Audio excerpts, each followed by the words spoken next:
Halloween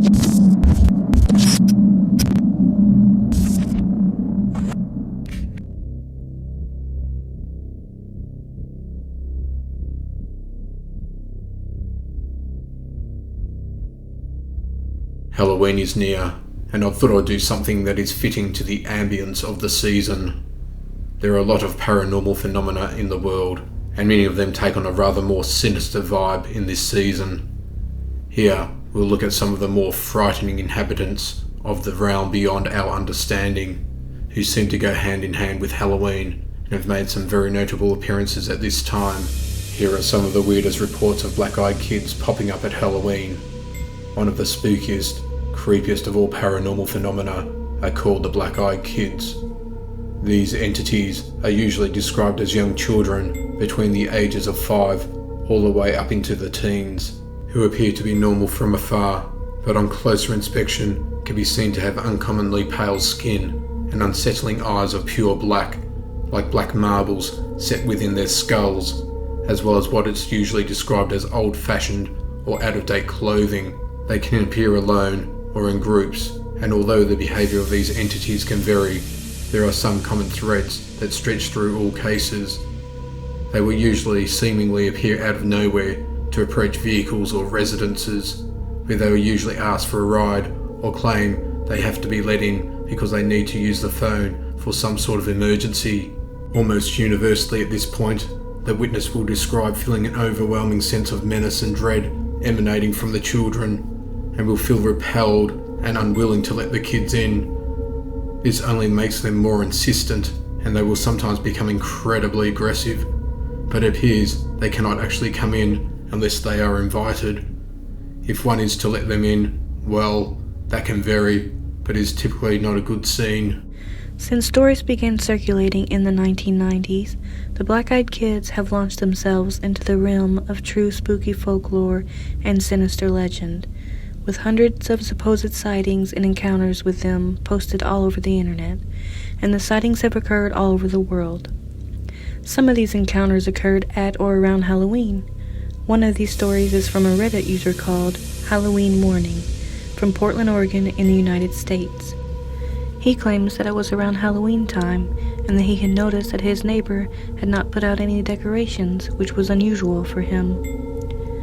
When the witness jokingly told him he should get to work getting the decorations out, the neighbor apparently told him that he was going to keep his house dark that year because of a spooky experience he had had the previous year.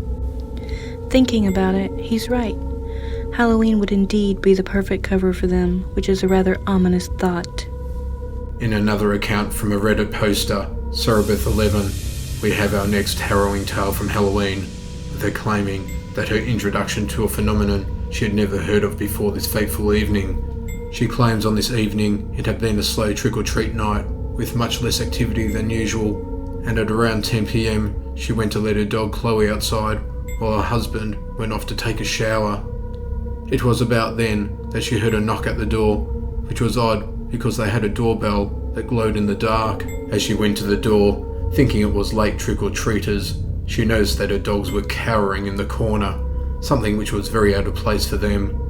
She looked to the door and could see the silhouettes of 2 young children standing there at the front door, frosted by the porch light. And she says that she looked out to see they were just normal kids in regular clothes rather than Halloween costumes. This was immediately odd, and what was also a little strange was that they seemed to be a little too young to be out so late at night, with both of the kids, with the girl being around 11 or 12 years of age, and the boy being only 8 or 9. She says of what happened next. The girl very politely spoke up. "Ma'am, can we please come inside and use your phone to call our mom?" As she spoke, something in the pit of my stomach was telling me something was wrong. What kid, even at that age, doesn't have a cell phone of their own these days? I couldn't remember the last time I'd had anybody ask to use my home phone. Hun, don't you have a phone of your own you can call your mom on?" I asked. This was when things got really weird. Both kids turned to look at each other like they were going to say something to one another, but neither ever spoke. They both turned back to me, and the girl said, "Ma'am, my cell phone battery doesn't have any charge left in it. Can we please come inside and call our mother? We're alone out here, and my brother is so scared." I have to admit, there were two competing feelings going on inside me. The first, that of a mother's heart that wanted to help these two small children get to their mom. The other, a sinking fear in my gut that was keeping the other feeling at bay. It was then I noticed that during the short conversation, I'd already opened the door a few extra inches, which I was completely unaware of doing. I stopped and asked, "Honey, why don't you give me your mom's number and I can call her myself?" Another pause, and they again looked at one another. After a short moment, they turned back to me and the girl said, "Ma'am, my little brother has to use your bathroom. Can we please come in while you call our mom?" And with that last statement, the little girl moved closer toward the door like she was going to just walk in on by me. As she did, she stepped into the light coming from inside the house, and I got my first real good look at her. Solid, jet black eyes. That's all I could see.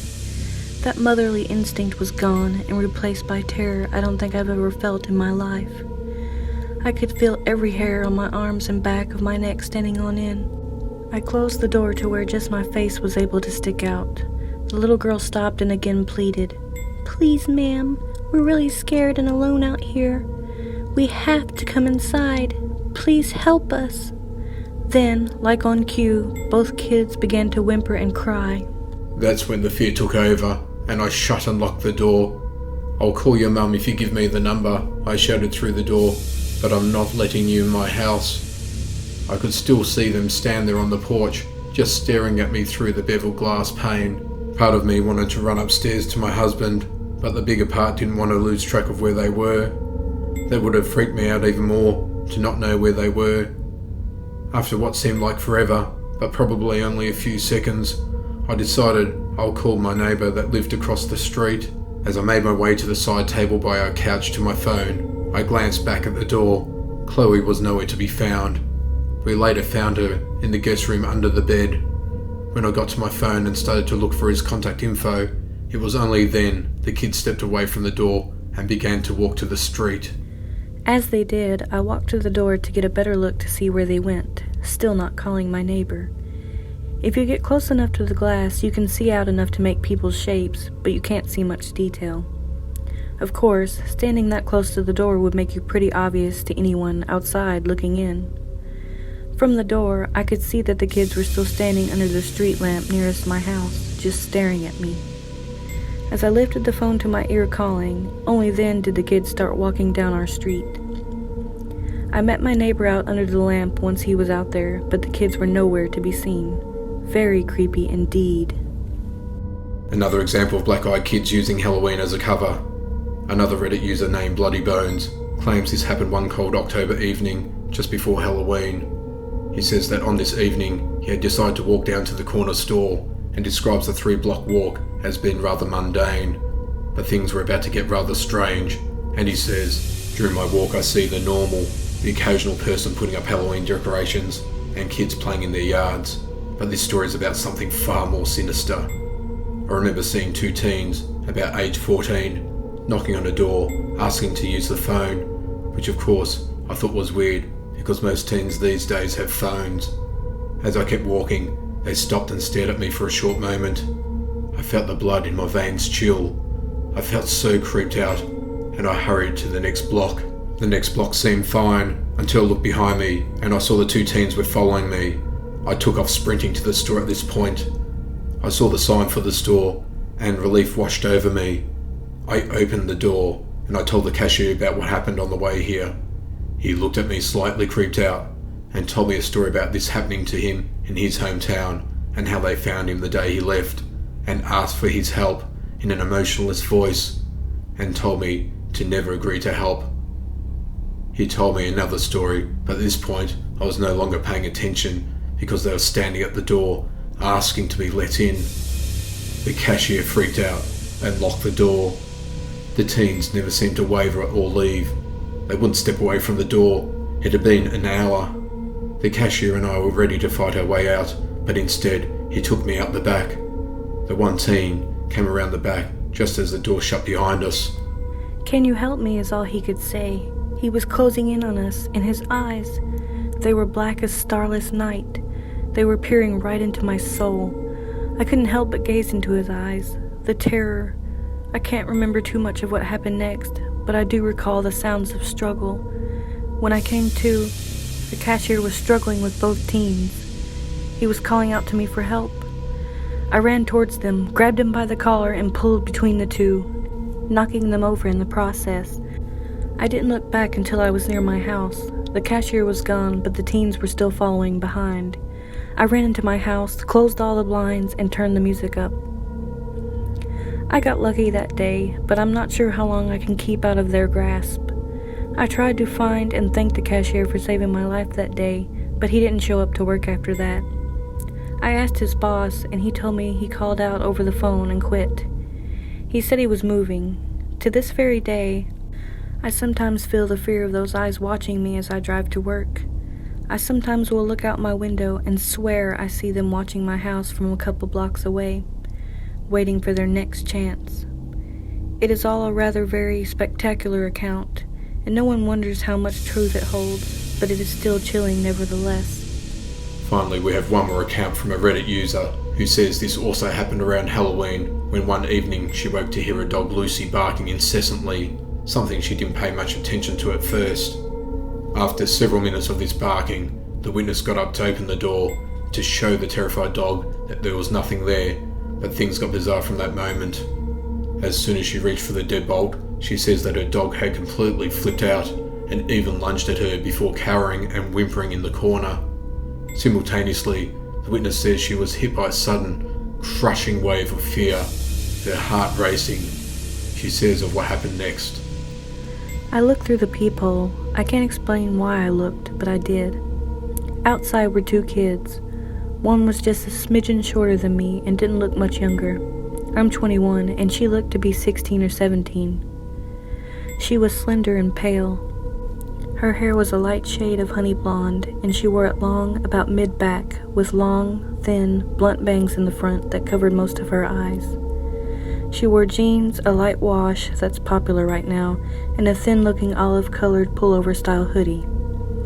She held the hand of a small girl who looked to be around 3 or 4, in the same style jeans and a buttoned-down ivory cardigan. The smaller one looked at the floor shyly, but had the same shade of hair tied back in a ponytail. She held a stuffed toy under her free arm, and it was identical to the one my daughter has, as was their style of dress. Had it not been for the feeling of overwhelming dread and fear, I probably would have asked these children in and given them some tea or hot chocolate to get them out of the bitter cold. Something about them seemed off, though. At this point, I hadn't made any noise. I hadn't shushed the dog or grumbled. Nothing. I hadn't turned on any lights. These kids had no indicators I was at the door. The older one spoke. She had a voice that was mature, confident, strong, and accentless. She held her head tilted downward, and I couldn't see her eyes. She said, "We have to use your phone." I stood frozen in fear. How did she know I was there? She raised her head to face me directly, and that was when I saw her eyes. There was a reason I couldn't see them through her bangs before. They were black, or midnight blue, or a dark, dark purple. They were otherworldly. She said, "Our mother is worried." As someone who's always been interested in creepy stories, I knew what she was the second she looked at me through the door. I've never been one to believe in these things. As a staunch atheist and skeptic when it comes to paranormal, I had written off many a ghost story from friends and family members eager to tell their tale. I didn't believe it. Still, I couldn't rationalize my way out of this. I was standing with nothing but a thin wooden door between me and a black-eyed kid. There was no questioning what was right in front of me. I did not answer her. Slowly and silently, I backed away from the door. Lucy still cowering at my ankles. She kept talking. "Just let us in, to use your phone." I took another step back, and with that step, the tone changed. At first, she seemed polite. When I took that second step back, she became commanding, almost hostile. "We're not going to hurt you. If we wanted to do that, we would have broken in. I'll ask again. May we come in and use your phone?" Lucy snarled at the door, and I inched backward. though something inside me seemed to be pulling me back toward the door. It wasn't a physical pulling so much as a subconscious need to go back and let them in. I got to my room, covered up the window, locked the door, and sat there in the dim light of the nightlight. I heard her call me back to the door once more, and then quiet. I didn't go back to sleep that night, and I haven't slept right since. I know from reading about them that black-eyed kids just can't come in without permission. I know they haven't hurt anyone, but I still fear I will be the exception. When I told my husband, he said it was just a dream. He keeps telling me to forget it, but this lingering feeling of sadness, this dread, when the house is silent at night, this fear of a knock at the door, this tells me otherwise. The nature of the black-eyed kids has been much discussed, with many ideas offered up on what they could be. For some, these are ghosts, for others, demons, vampires, aliens, or interdimensional interlopers. But whatever they are, they have managed to carve out a place in the landscape of folklore, urban legend, and the paranormal. What are they and what do they want? Are they even real or not? No matter the answer to these questions, this Halloween, make sure you look through the peephole before you open the door. You never know who or what might be lurking on the other side of that threshold.